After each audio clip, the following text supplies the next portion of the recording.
Hola, ¿cómo están? Bienvenidos a nuestro canal de Fe en Dios al Extremo.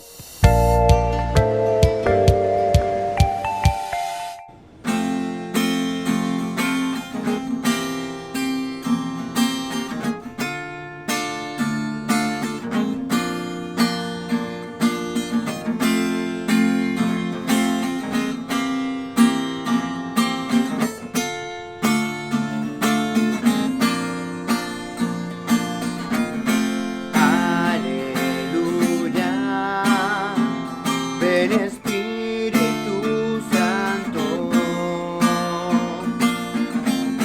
aleluya, eres Pascua, eres amor, aleluya, aleluya, aleluya, aleluya, aleluya. Aleluya,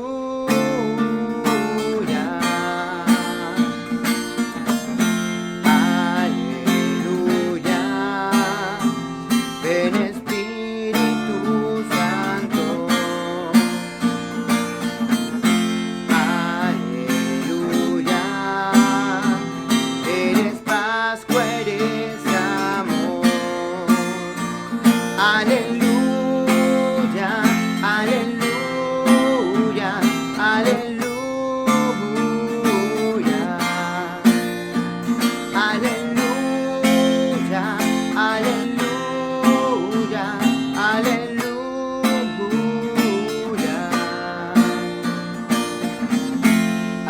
aleluya, ven Espíritu Santo.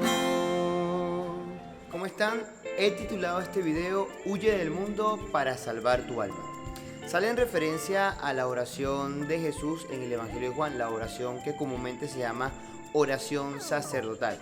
Por eso, en esta reflexión del día miércoles quiero destacar todo acerca de cómo explorar esa dimensión espiritual de cómo vivir en el mundo sin pertenecer del mundo. O, mejor aún, terminaremos huyendo del mundo para ser santos. Así que, ¿será verdad que hay que huir de este mundo para salvar nuestra alma? Pues bien, vamos a pedir al Espíritu Santo que por favor venga sobre nosotros, nos ilumine, nos llene de su luz, de su paz, para poder comprender de corazón la palabra de Dios. Amén. El Evangelio lo vamos a tomar del capítulo 17, versículo 11b al versículo 19. Y dice así: Jesús, orando con los ojos al cielo, dijo: Padre Santo, cuida en tu nombre a todos los que me has dado, para que sean uno como nosotros. Cuando estaba yo con ellos, yo cuidaba en tu nombre a los que me habías dado. He velado por ellos, y ninguno se ha perdido salvo el hijo de la perdición, para que se cumpliera la escritura. Pero ahora voy a ti, y digo estas cosas en el mundo, para que tengan en sí mismos la perfecta alegría que yo tengo. Yo les he dado tu palabra, pero el mundo los ha odiado, porque no son del mundo, como yo no soy del mundo. No te pido que los retires del mundo, sino que los guardes del maligno. Ellos no son del mundo, como yo no soy del mundo. Santifícalos en la verdad, tu palabra es verdad. Como tú me has enviado al mundo, yo también los he enviado al mundo, y por ellos me santifico a mí mismo, para que ellos también sean santificados en la verdad. Muy bien, aquí hay un pequeño enredo, porque el Señor dice que no somos de este mundo, pero nos envía a este mundo, que nos cuide del maligno en este mundo. Entonces, la pregunta del principio es: ¿hay que huir del mundo para lograr la santidad o para ser totalmente felices? Pues miren, en medio de eso me di a la tarea de investigar realmente qué significa mundo en el Evangelio según San Juan. Claro, obviamente para lograr entenderlo hay que meterse en el contexto del siglo I y también revisar cómo ha ido evolucionando, porque es un tema de espiritualidad. O sea, nuestra espiritualidad o el concepto de espiritualidad es el dinamismo del Espíritu Santo en nuestra vida, en tu alma, en mi alma, y cómo nosotros reflejamos a partir de ese dinamismo del Espíritu Santo cómo vamos transformando el mundo. Pero entonces ahora el Evangelio nos plantea el mundo como malo. Entonces si algo está ya malo, ¿qué entonces debemos hacer nosotros? Pues si la espiritualidad nos dice, ok, debes ser santo, debes seguir al Señor, entonces no eres del mundo, tampoco perteneces al mundo. Entonces, ¿por qué este énfasis tan negativo, digamos, del evangelista Juan acerca de la palabra mundo? Pues, como siempre, vamos entonces a revisar qué significa mundo en las Sagradas Escrituras y desde allí, desde el contexto, ver cómo lograr nosotros actualmente vivir nuestra espiritualidad. Dice así: pues mundo como tal, como lo conocemos actualmente, es todo el universo empírico conocido y todo lo que se organiza y estructura a través de él. O sea, estamos hablando de las células del universo, las estrellas. Eso es lo que nosotros conocemos como mundo, por lo menos eso es lo que nos enseñan a nosotros en la escuela. Eso es mundo. Pero también mundo visto desde la parte cultural es el resultado sociológico-cultural de la actividad del hombre. Y bueno, desde allí él vive su espiritualidad y la manifiesta a través de su cultura. Una visión muy sociológica, y la primera es una visión muy empírica. Los santos, por ejemplo, como San Juan de la Cruz, sí tienen una visión negativa del mundo. Él dice, bueno, la espiritualidad solo puede realizarse fuera del mundo. O sea, según él, o por lo menos así lo experimenta, viviendo de este mundo, San Juan de la Cruz dice, no podemos estar en el mundo, sino que debemos alejarnos de él. Luego, Teilhard de Chardin, él es un biblista, me llama mucho la atención el concepto que tiene, porque él dice que la verdadera espiritualidad la dicta la manera como se sitúa el mundo de hoy. Con su configuración actual, se inscribe dentro del reino de Dios y sugiere cuál ha de ser la espiritualidad necesaria que hoy puede practicarse. Este concepto me encanta más. No es que esté rechazando lo que diga San Juan de la Cruz, pero dice que, o sea, cada momento histórico tiene su espiritualidad para vivirla y evangelizar ese mundo que le corresponde. O sea, se supone que tú y yo deberíamos vivir no una santidad a la santidad que vivió San Juan de la Cruz, ni a la santidad que vivió San Juan Bosco, ni mucho menos a San Juan Pablo II. Tenemos que adaptar nuestro nivel de espiritualidad y nuestra santidad a la visión de este mundo para poder dar respuesta, o sea, ser testimonio en el mundo actual. También por acá, revisando ya no tanto como concepto empírico, sino también como un concepto más directamente la palabra de Dios, pues vamos a examinarlo. La palabra de Dios representa al mundo según la mentalidad del escritor. Eso quiere decir que el hagiógrafo, o sea, el escritor del texto bíblico, lo imagina como criatura que depende de Dios y está confiada a la responsabilidad operativa del hombre. Eso lo podemos confiar confrontar claramente en Génesis 1:26 y 2:15. O sea, el Dios crea al mundo, depende del mundo y nos lo da a nosotros para gobernarnos. Mucho en la Laudato Si del Papa Francisco hace mucho énfasis en esto. La reflexión bíblica sobre el mundo no es nunca una especulación abstracta, siempre tiene los pies en la tierra.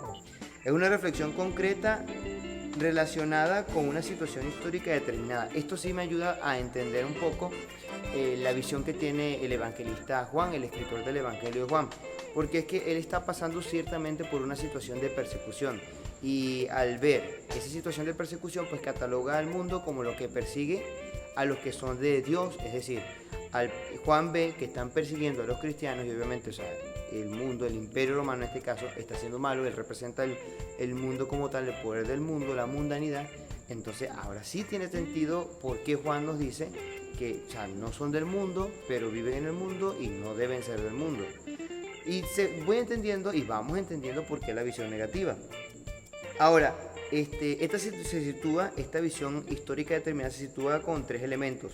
Hay una circunstancia singular, que es la que está pasando, por ejemplo, la persecución en el contexto de la comunidad joánica o la de Juan, bajo un aspecto de espiritualidad concreto. O sea, ellos están tratando no de rechazar el mundo como tal, el mundo creado por Dios, sino la situación sociológica, económica, religiosa, histórica que ellos están viviendo en ese momento.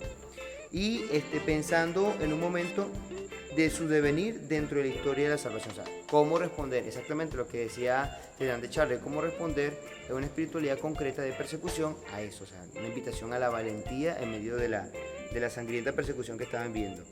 A veces indica universo, ya lo habíamos dicho, también en Hechos 17:24 y incluso en Juan 1:3 lo indica como universo. Toda la tierra como ambiente del hombre, Eso lo vemos, por ejemplo, en Marcos 8:36 y en Juan 1:10 y en 1 Corintios 5:10. El mundo de los hombres en 2 Corintios 5:19, Juan 3:19. Pero ciertamente, el Evangelio de Juan se entiende muchas veces como la humanidad que está en oposición a la salvación traída por Jesucristo. Claramente en Juan 7:7 lo vemos, Juan 15:18. Y, esta mundanidad, este mundo gobernado por el maligno, según 1 Juan 5:18. Pero el Señor Jesús vence a este mundo.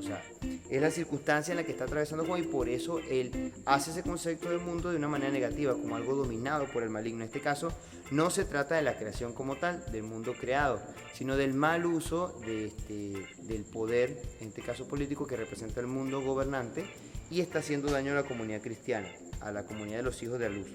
Es decir, el mundo como tal no es malo, pero sí es un comportamiento espejo. Por ejemplo, las crisis, las situaciones sociales, la pobreza, son un reflejo espejo de lo que nosotros hemos hecho con el mundo y de las consecuencias de nuestro pecado. Entonces, ya entiendo por qué Juan ve el mundo de manera negativa. Ahora, San Pablo sí tiene una visión un poquito más positiva y el mundo gime aguardando la liberación y pronto será restaurado. Pese a que hay una situación negativa, lo ve como algo muy esperanzador. Lo ve muy como actualmente lo vemos en los documentos del Concilio Vaticano II. Sacramento de salvación. Ahora, ciertamente esta visión de San Pablo y esta visión de Juan van a influenciar a las primeras comunidades cristianas. Y por eso es que digo, quiero desarrollar el tema de la mundanidad y de la espiritualidad en base también al desarrollo histórico, porque no es solamente quedarnos con lo que nos dice el texto está respondiendo a una situación concreta donde el mundo es malo, negativo, en cuanto a poder político, en cuanto a poder social, porque está haciéndole daño a los hijos de la luz, que son los cristianos, a los de la comunidad juánica. Ahora, en las primeras comunidades primitivas, en las comunidades primitivas del cristianismo, el presupuesto del mundo, miren que no es tan negativo, dice, el mundo ha sido creado por Dios y permanece bajo su dependencia. Me encanta, por ejemplo, la afirmación de Irineo cuando afirma, existe un Dios, el Padre, que creó y organizó el conjunto de las cosas e hizo existir lo que no era y que conteniendo el conjunto de las cosas, Él es el único y no puede ser contenido. El mundo es bello, creado por Dios, y el Padre, que no puede ser contenido, lo creó. Los padres de la Iglesia, por tanto, afirman únicamente que al crear el Padre, se sirvió de la mediación del Logos, es decir, de Jesucristo, y puso el mundo al servicio del hombre. Lo hizo como algo bueno para que sirviera al hombre, para que el hombre fuese feliz. El mundo no es malo, desde la visión de los padres de la Iglesia. El pastor de Hermas dice que Dios creó el mundo para el hombre y sometió toda la creación al hombre, dando el dominio absoluto sobre todo lo que hay bajo el cielo. El pastor de Hermas, que es un documento de los padres apostólicos, de los padres de las primeras comunidades, también es bonito porque no es malo ni bueno, sino que Dios nos lo dio. Entonces, de acuerdo a que lo que el hombre haga, si tipo reflejo espejo, es y las consecuencias de lo que el hombre haga en ese mundo va a ser bueno o va a ser malo dependiendo de la intención del hombre. Luego viene el escrito en la carta de Ogneto y es aún más hermoso. Dice, en una palabra lo que el alma es el hombre. Los cristianos son en el mundo. Lo que el alma es para el hombre, son los cristianos para este mundo. Si los cristianos damos testimonio, si los cristianos vivimos respetando la naturaleza, si los cristianos utilizamos de buena manera e inteligente manera los beneficios de este mundo, pues obviamente seremos como que esa alma en el cuerpo del hombre, le daremos vida. O si nos salimos del explotar, si explotamos el cuerpo, entonces pues le haremos daño. La comunidad cristiana primitiva no se imaginaba que pudiera vivir fuera del mundo. Eso es el escape mundis, el salir del mundo, no era concebido para las primeras comunidades cristianas. Y miren lo interesante, a pesar de la visión negativa que tiene la comunidad juánica del mundo, no cala tanto en las primeras comunidades cristianas del siglo II, del siglo III, porque no se imaginan sin vivir el mundo, a pesar que también están viviendo una persecución. Tampoco fue la persecución lo que impulsó a los cristianos a huir, aliándose a una vida mundana, no, ni siquiera la persecución fue la que hizo que los cristianos de las primeras comunidades se alejaran del mundo como tal conocido. Jesús había sugerido incluso, por lo menos en Mateo 10:23, que en caso de persecución huyéramos de ciudad, pero que no saliéramos del mundo. Interesante, no hay que escapar del mundo. A pesar que está la visión negativa del Evangelio de Juan, las primeras comunidades cristianas nos dicen no, o sea, hay que aprender a vivir en medio de la persecución. Ahora, Clemente del Alejandrino dice, invita a vivir en el mundo, pero dominado por el espíritu mundano, y a residir en este mundo, pero emancipándose de su mentalidad, o sea, no tener la mentalidad del mundo en que se está viviendo, en el contexto que se está viviendo de persecución. En conclusión, para la comunidad cristiana primitiva se trata de ser y de vivir el mundo, pero con un espíritu nuevo y no mundano. Un espíritu nuevo y no mundano. ¿Saben qué es lo que va a afectar bastante el escape del mundo? Y me llamó mucho la atención. No tanto el ambiente de persecución, parece que el ambiente de persecución nos da como que nos encarna más en el mundo.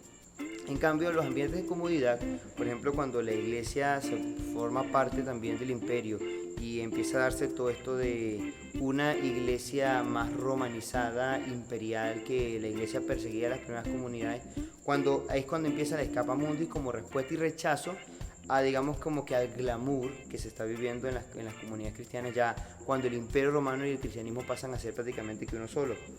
En el Antiguo Testamento ciertamente no hay un fundamento, digámoslo entre comillas, bíblico total, así explícito que digan que tengan que escapar del mundo, porque dice acá que en el libro del Éxodo había una ascética como huida del mundo, sino más bien propone buscar un lugar que sea el que Dios ha ofrecido y un ambiente favorable para vivir la intimidad con Dios. O sea, ni siquiera el libro antiguo del Éxodo. Los israelitas intentarán y se caracterizarán por ser los pobres de Yahvé. Eso lo podemos confrontar en Sofonías 3, 12, 13, Isaías 2, 22 y también en el capítulo 29, 19 de Isaías.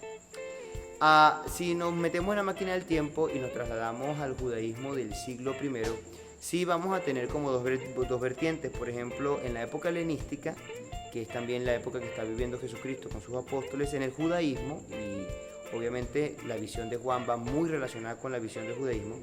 Hay dos visiones, según Filón de Alejandría, se dividen en estas dos corrientes. Una que mira con optimismo el mundo, insistiendo en la doctrina de que el mundo fue creado por Dios. La otra, por ejemplo, la de los esenios, que también es una comunidad primitiva de aquel momento, propone la huida del mundo como separación de protesta sobre lo que está presente en este mundo corrompido. Solo recuerdan que el valor supremo es el mundo futuro. Esto va a influenciar obviamente en los evangelios sinópticos. Por ejemplo, en Marcos 8, 36, 37 se habla mucho de un fin del mundo, de una venida del reino inminente, Mateo 6, 24 y Lucas 12, 32, 34. O sea que incluso hasta los sinópticos afecta esta visión negativa que tenían los esenios, muchas sectas judías de aquel momento acerca del mundo. Por lo tanto, es necesario, según esto, rechazar los bienes terrenos en la medida en que inducen al mal. Generalmente, por ejemplo, se piensa en los evangelios sinópticos de Mateo, Marcos, Lucas y Juan, que ser pobre es también estar disponible al proyecto de Dios, ¿sí? Y seguir a Cristo. Como les dije, aquí los que influyen más sobre todo y los que tienen como que una definición más concreta son Juan y Pablo. Y por ejemplo, ellos ven oposición entre el espíritu mundano y el reino de Dios. Todo el mundo está en el poder de maligno. Eso en 1 de Juan 5:19 lo recalca y en 1 Corintios 2:6 también, en Corintios 4:4. Pero Juan lo señala de manera más radical. Juan señala como remedio prácticamente apartarse del mundo, como lo estamos viendo en el Evangelio, de manera total y radical. Eso lo estamos viendo en el Evangelio que estamos leyendo hoy. Pero Pablo, por su otro lado, invita a estar en el mundo y apreciarlo como bueno. En Romanos 14:20 se ve, en 1 Timoteo 4, del 3 al 4 está, en 1 Corintios capítulo 7, versículo 24 está.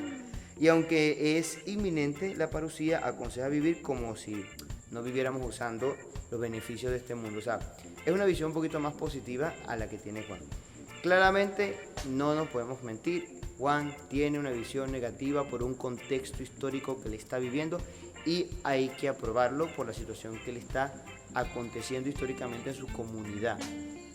Pero nosotros no podemos apropiarnos del todo, digámoslo, de esa visión que nos está proponiendo a partir de la oración de Jesús, porque estaríamos haciendo un daño al contexto en el que estamos viviendo.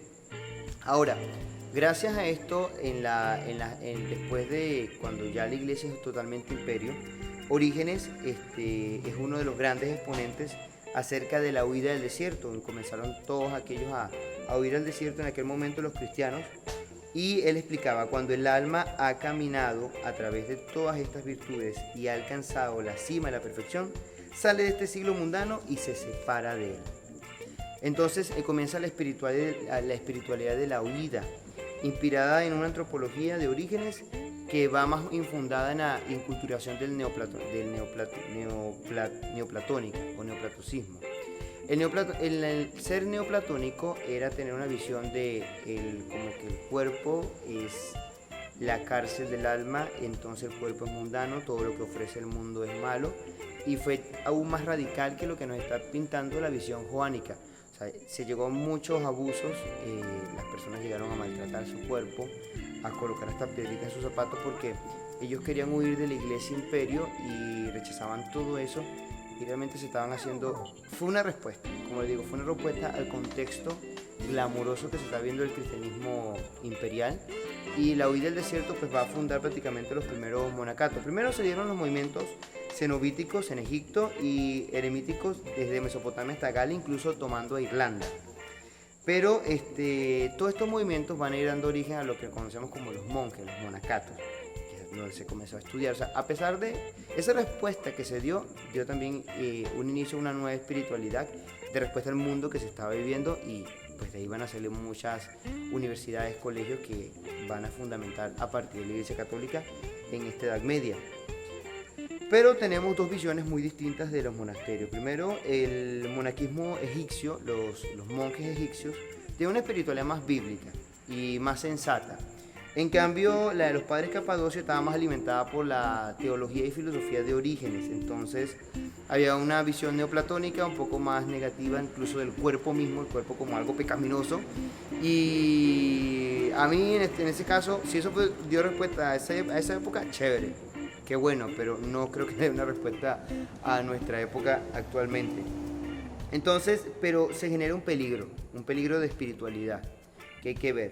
Una total separación del ambiente eclesial. Incluso a los monacatos comenzaron a colocar los obispos porque estaban prácticamente sectarizándose y estaban haciendo daño. Dieron respuesta en un momento y después empezaron a hacer más bien como algo negativo. Abandonar la práctica sacramental para adquirir una gracia pascual mediante el acceso personal. O sea, ya se estaba olvidando la visión sacramental, que es muy importante, diría yo, y se estaba viendo más hacia un accesis de maltrato, pues mea culpa, y nada, o sea, peor que la situación de la comunidad cuánica. Me encanta mucho, por ejemplo, dentro de la historia de la iglesia, sobre todo en la época medieval, las respuestas que dan ante esto San Francisco de Asís, y luego más adelante con la venida de la conquista en América a San Martín de Porres. Ellos van a canalizar y a equilibrar e integrar la visión del mundo como bueno, ¿sí? Y que hay que respetarlo, es una creación de Dios y hay que aprovecharlo en el sentido positivo y cuidarlo. Se da la apertura a la ecología y a la pasión por amar esta creación tan bonita que Dios nos dio, muy positiva. Pero bueno, viene ya también los extremos de querer controlar la naturaleza.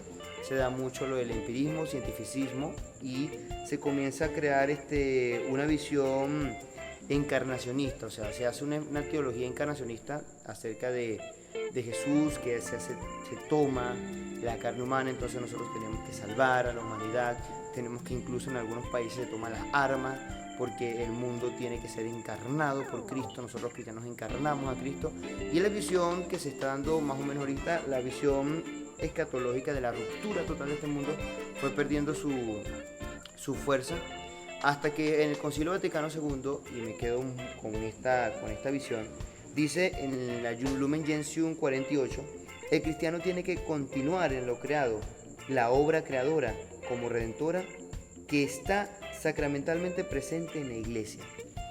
Es una visión no encarnacionista del todo, es una visión más bien sacramental de que tú como cristiano, como iglesia, eres sacramento de salvación. Y si nos ha tocado vivir un mundo con pandemia, si nos ha tocado vivir un mundo distinto al de la comunidad juánica, más bien una cuestión de entre hermanos, nosotros tenemos que, pienso que hacer eso, no huir. No se trata de huye de este mundo para salvar tu alma, no. Cambiemos el título del video y pongámosle vive en este mundo y sé como iglesia el sacramento de salvación para él. Es así como vamos a comprender y a construir una verdadera espiritualidad, no como la de los santos del pasado y a lo mejor tampoco se parezca a la de la comunidad judánica. No es nuestra intención. Nuestra intención es vivir la fe como Dios y el Espíritu Santo nos lo están permitiendo según los signos de los tiempos, ser santos de nuestro siglo. Ser santos en esta época actual, que necesita amor, fraternidad, justicia, pero sobre todo que seas tú sacramento para quienes te rodean, es decir, signo visible de Dios para tus hermanos. No lo vayas a olvidar, navega mar adentro con el Señor. Que Dios te bendiga.